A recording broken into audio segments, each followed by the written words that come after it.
So when is enough enough? So often we get stuck on external goals, like chasing these external goals, and we lose sight of certain other elements in exchange of chasing them external goals, like relationships, like your health. There's so many things that you might exchange on chasing external goals. So my question, say Matthew jumped on here, or anybody else is going to jump on here and watch these either live or later on, when is enough enough? What is enough? You know, so I'm Harvey, I'm a remote property investor, and obviously property investing is all about building out wealth and legacy and future. I'm doing loads of one-to-one calls with strategy calls with potential people to jump on my coaching program, and on them strategy calls I go through a series of questions and I say, why is this important to you? Why do you want this? And common things come up all the time, like freedom, choices, financial freedom, legacy. And legacy comes up a lot, but often people think about their legacy and exchange the time they've got now in exchange for that legacy going forward. And it's sometimes, I heard somebody say, I can't remember who it was that said this, but if you want to give your family a good future, also give your family a good now, if that makes sense. Don't exchange the time you've got with them now just to build out their future. Of course, build out their future, and there is a fine balance between getting that correctly with knowing where to put it in for the future and lead them a lasting future, but also where to give them that time and give them that legacy for today, you know, because especially with kids, time is our number one asset, and you do not get time back, no matter what you do, no matter who you are, whether you're Richard Branson living on an island, or whether you're living on a billionaire like Richard Branson, or whether you're living on the streets and you've got no home, you've still got the same 24 hours in a day. And no matter who we are, living to the normal laws of things, everybody's got a similar amount of time, but some people don't know when it's up early, or some people don't know how long that time will last, and it's running out for everybody. So this is the most expensive asset you'll ever spend. I've mentioned this loads of times because I really love this, what he said in there. I read 50 Cent's Hustle Harder's book a little while ago, and he said in there, look, I bought mansions, cars, jewelry, watches, but the most expensive thing I've ever spent is my time, and it is the most expensive thing you'll spend. So you've got to spend it wisely. So you do want to build a future, you do want these passive incomes, you do want this security, but also you don't want that exchange of the time and relationships that you'll get with your family and friends, you know. So it's getting that balance is hard, and awareness is key to this, because there's no perfect solution to this. Sometimes you'll put too much in, sometimes you'll not put enough in, and it's not until you're aware and you analyze where you are will you always know whether you're going, what side of the scales you are going. But really be conscious of this. Matthew jumped on, agreed. My time spent on property, I've noticed the impact it had on spending time with family. Absolutely, do chase property, do chase dreams, but also then work out, when is these dreams enough? When is enough, you know? So some people, they just keep them, if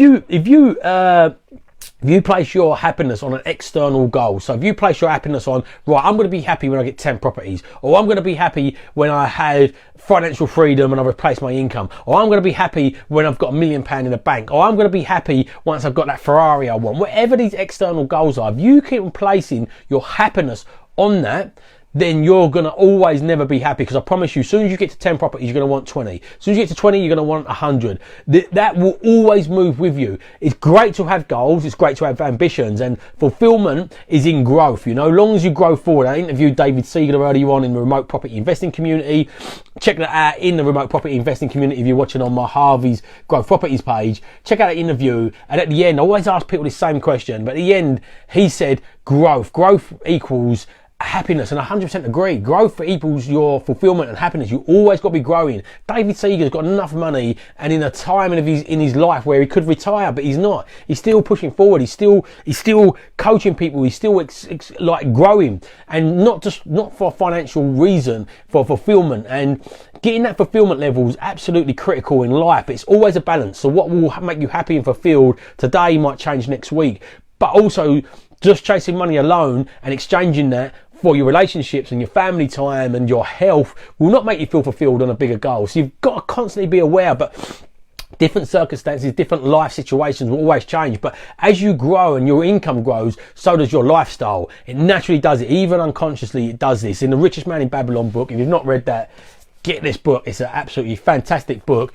In The Richest Man in Babylon, he goes through the class, he's teaching people the fundamentals behind wealth, and the same laws behind wealth 5,000 years ago are the same today. And one of the main laws are you should be saving 10% of what you earn is yours to keep, and what you should be doing is putting that into investments. No matter if you worked in Tesco's, or no matter if you worked as a property investor, or you've got work in the corporate world, always save a percentage to put it into an asset that's going to give you an income, and then put it into the asset and compound that income from the asset. It's a fundamental rule behind it. You've done that from the age of leaving school, put 10% beside, and you've done that for life and kept on compounding it. You retire very, very comfortably. The compounding law will just catch up with you. Warren Buffett earned something like 90% of his wealth beyond the age of 50, and he was investing from a young age, and he also has earned a large proportion of that in the last 10 years of his wealth.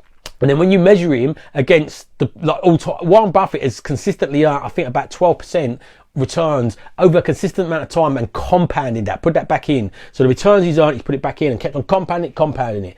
Where there's another investor, I can't remember his name, this other investor has been earning like 66% returns, but he didn't start investing until I think he was either 30 or 40. And he's nowhere close to the wealth of Warren Buffett, because Warren Buffett started at 18. So even a modest 12% outweighed 66% done over a shorter period of time because of that compound effect. So really, really important you get the balance of this. But as I said, you've always got to grow. You've always got to keep your reward and fulfillment there. You've always got to keep the awareness there. But if you just put it on, your happiness should be in the journey towards your external goals, and the challenge in there, and the growth and the journey you go through by getting there. And it sounds cliche, but it is very, very true. Not if you just say, well, I'll be happy when I've got this much money, you're never going to be happy, I promise you.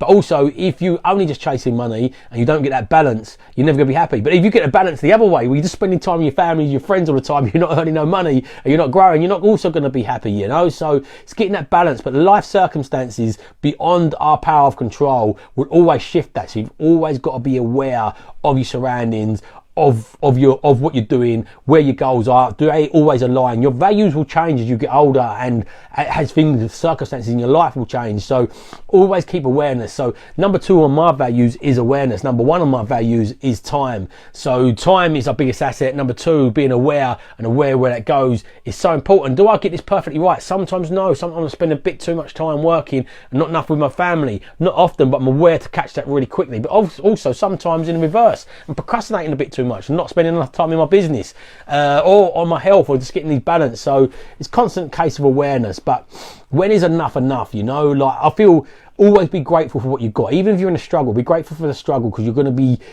the puzzle you'll solve getting out of that struggle will be rewarding.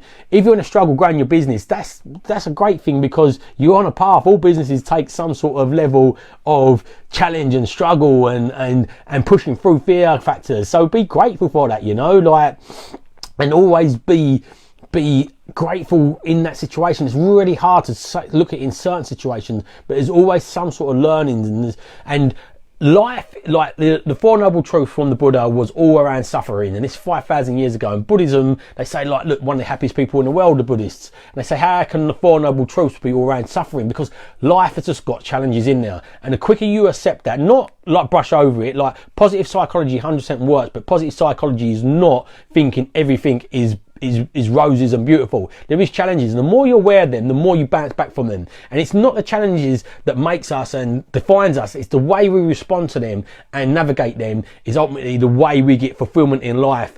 And as I said, the bigger the challenge, the better you respond to that.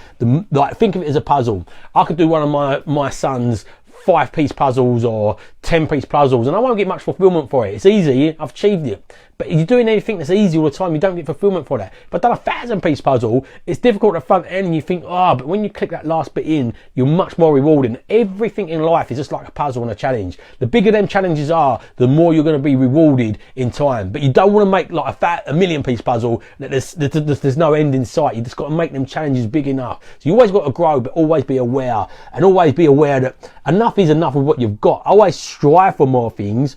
It's great to have goals and ambitions, but don't place your Don't place your external happiness on that, or you'll never be happy. So hope you found that useful. Please share what your views are around this. You might disagree with me. You might think nothing's enough. I need more and more and more. Let me know what your thoughts are around that. Love to hear your views. And remember, if you don't evolve your ideas, you're never going to live on your own terms. So evolve your ideas, live on your own terms, and have a great day, everyone.